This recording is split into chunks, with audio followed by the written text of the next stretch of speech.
Друзья, всем привет! Сегодня я покажу вам, как соединить веточку, концы которой смотрят в разные стороны. Вы на канале Таниколада, меня зовут Татьяна Колодяжная, давайте начинать.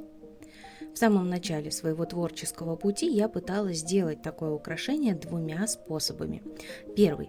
Можно плести веточку как единую целую и после середины украшения выворачивать так называемые отростки в другую сторону. Но это было очень некрасиво, потому что нарушается технология плетения. Проволока, которая сначала смотрела в одну сторону, поменяла свое направление и лежала уже так, как будто ее случайно задели. Второй способ из моего прошлого – это плетение двух отдельных частей и соединение их в середине украшения. Способ удобный, направление проволоки сохраняется и украшение выглядит аккуратно. Но соединение в середине получалось у меня некрасивым, ведь проволоку надо было сначала как-то намотать, еще попытаться крепко соединить две части, а затем еще и обрезать концы. Итак, какой же способ я использую сейчас? Все-таки второй, вышеописанный. Однако, вот как можно сделать аккуратно.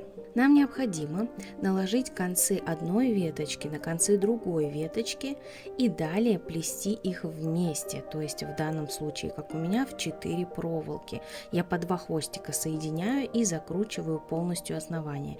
Делаю несколько оборотов, например, 2-3. Все это я делаю с хорошей крепкой натяжкой. Затем я расправляю хвостики моего украшения в разные стороны, так как они у меня будут выглядеть. Расправляю бусинки, которые рядом расположены.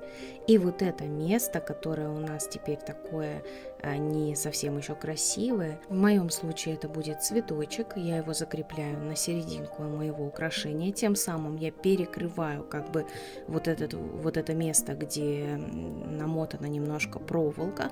Вы можете использовать бусинку, желательно какого-то большего размера, чтобы как-то выделить середину украшения. Я же оформляю свой цветочек бусинкой, которая внутри у меня будет как такая сердцевинка красивая, блестящая. Все это надежно закрепляю, делаю несколько оборотов чисто для укрепления украшения вокруг основания.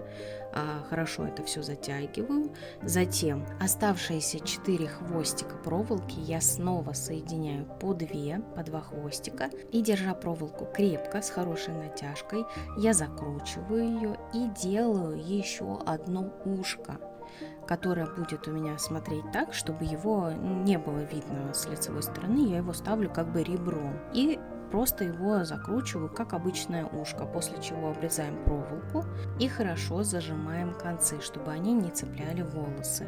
Если у вас еще не получается сделать аккуратное соединение двух частей, либо оно получается хлипкое, выйти из ситуации можно, закрепив получившуюся веточку на гребень.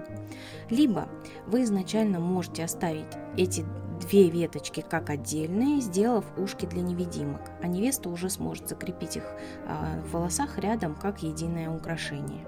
Если вы уже начали соединять веточку, но понимаете, что соединить хорошо у вас не получается, и лучше бы вы вообще сделали 2 отдельные веточки, просто отрежьте то, что намотали.